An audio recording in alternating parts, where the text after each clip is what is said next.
Yo, what is up guys, KosherTech here. So today we got another AIO to review. It's the Corsair H100i Pro. Let's get to it.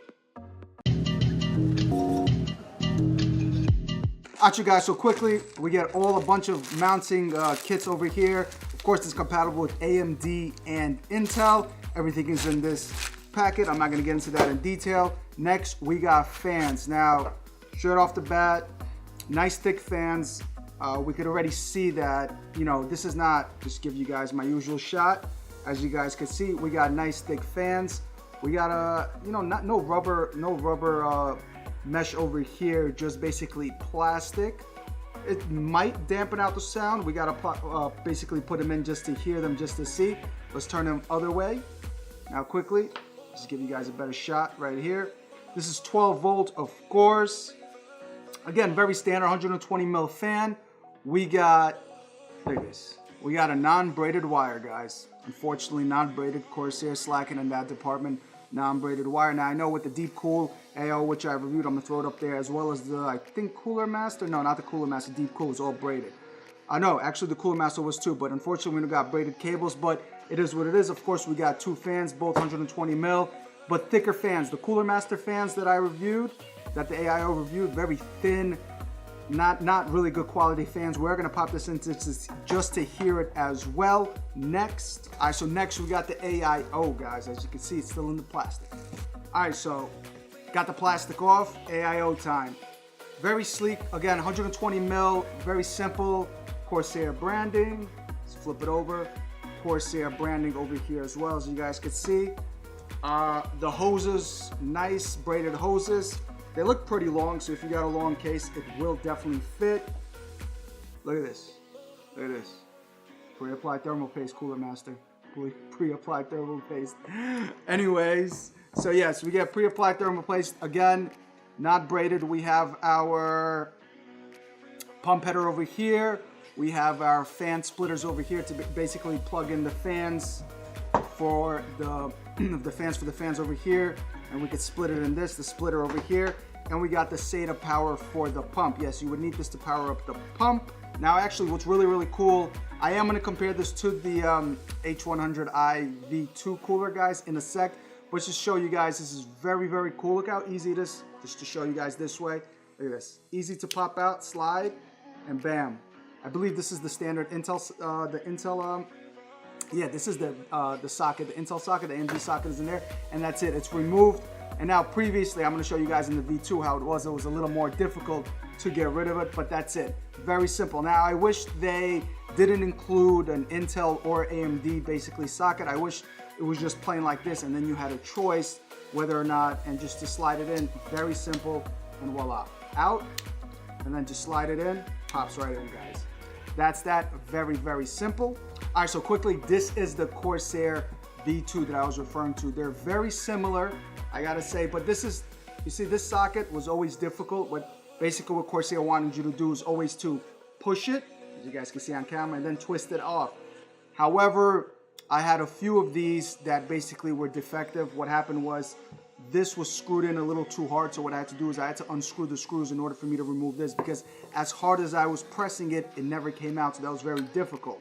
However, they got rid of that, and they have that new mechanism. It's very simple, but overall, same thing. We have our fan splitters and our pump connector, and I'm going to show you guys that quickly. And same thing, hose. This is actually a bit shorter and a little thinner. This is a little more thicker, as you guys can see, and the radiator design is a bit different. Now, quickly, just a quick correction. I did say this is for power. This is actually for the RGB. Now, you're gonna have a nice little RGB glow over here, guys, and I'm gonna show you in the video once I install this bad boy. We're gonna have a little RGB glow over here. Of course, that's where we're gonna plug in the SATA, and then we have our little USB port over here to basically synchronize all of that with the iCue software. All right, so quickly, let me put this in the test bench. Let's do some testing, guys, and I'll be RB. Let's go. All right, so quickly, this is how the AIO looks when it's installed. Now, the cables for the pump, as you guys can see right over here, they are pretty long. You know, it kind of sags, but you know, I believe they went with more of a sense of make it a little longer rather than being too short if this was a bigger case. So I understand what Corsair was going with this, but it's very easy to maneuver. As you guys can see, I basically put it down, but it looks really, really nice. And of course, the pump over there changes colors. We're gonna go through into the settings a bit later, but quickly let's do a little. The side panel is closed. Let's quickly do a noise test.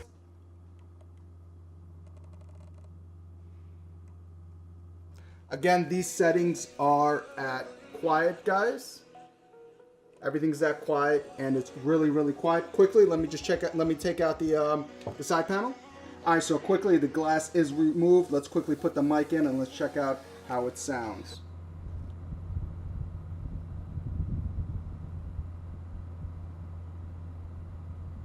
Again, guys, this is quiet settings. Let me just show you quickly right over here.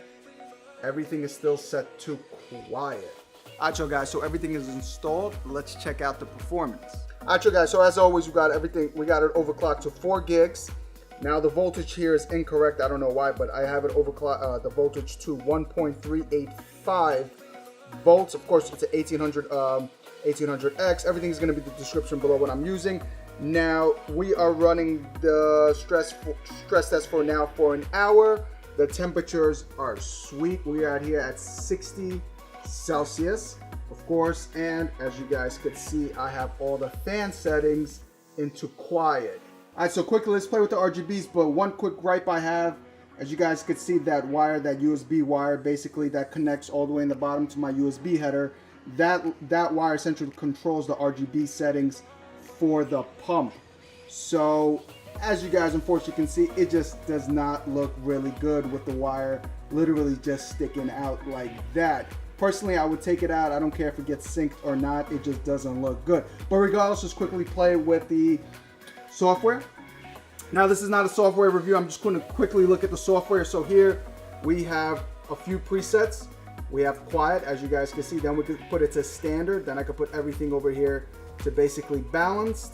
Or I could basically switch it. As you guys can see, the RPM is going to go up, as well as the pump speed. And then extreme. So now now you're going to hear the fan speed up.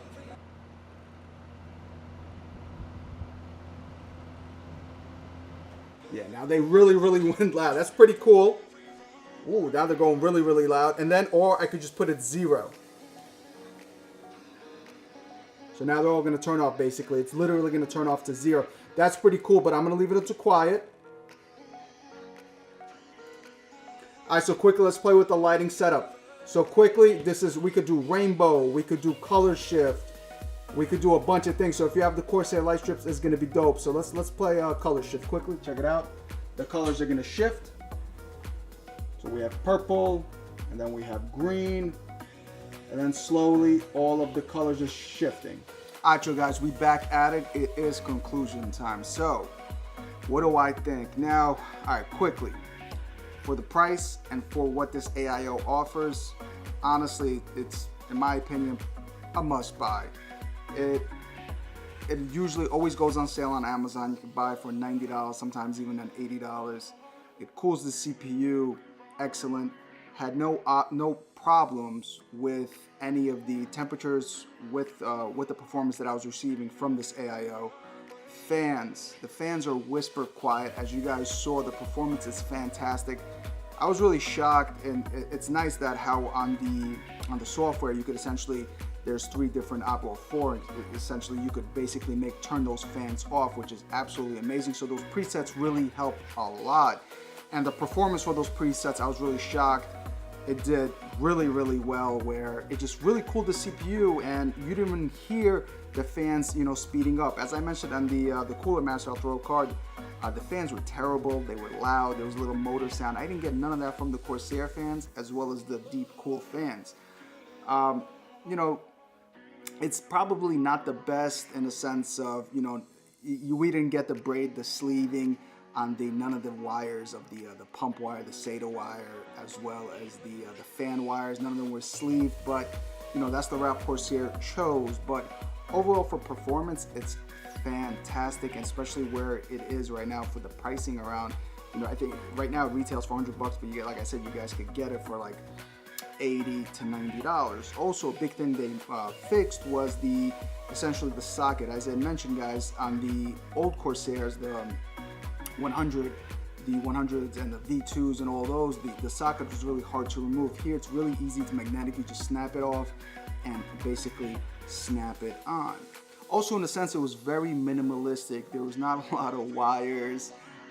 There was just not a lot of clutter. Again, this is not a comparison video, but again, with the Cooler Master that I reviewed, there was just a hub that they gave you, and it was just this, it was that, it was a bunch of clutter, and it was just a really big headache. This was very, very simple. Also, one quick heads up, the Platinum version, which essentially is the exact same thing as that, but you get the RGB fans as well as the copper heatsink is slightly bigger and shaped a little differently. But is it worth $160? Essentially, is it worth $60 to $70 or even $80 depending on the sale price you guys could get this AIO for? It is not. What you guys could do essentially is put any RGB fans onto the AIO. As you know, I did a RGB fan review, the AIO fans. I'm gonna throw a card, and essentially you could put those fans. They're great RGB fans, great quality. They're very quiet and also cheap. They're like $10 a fan. I got a 5-pack for $50, but you guys could throw those on and save yourself all that money that you could buy essentially for that Platinum cooler. But overall, guys, quickly, if you guys are looking for a good AIO, if you're on a budget, if you want RGB, I'll definitely say the Pro, or you could get the V2. Now, the V2 doesn't have RGB. It's very standard. You just get that white Corsair light. But overall, the performance is fantastic on the V2, guys. But, guys, that's that. Leave some comments below, guys. Tell me what you guys think, what you guys thought. But that's that, guys. I'm KosherTech, and I'm going to catch you guys next time. Deuces.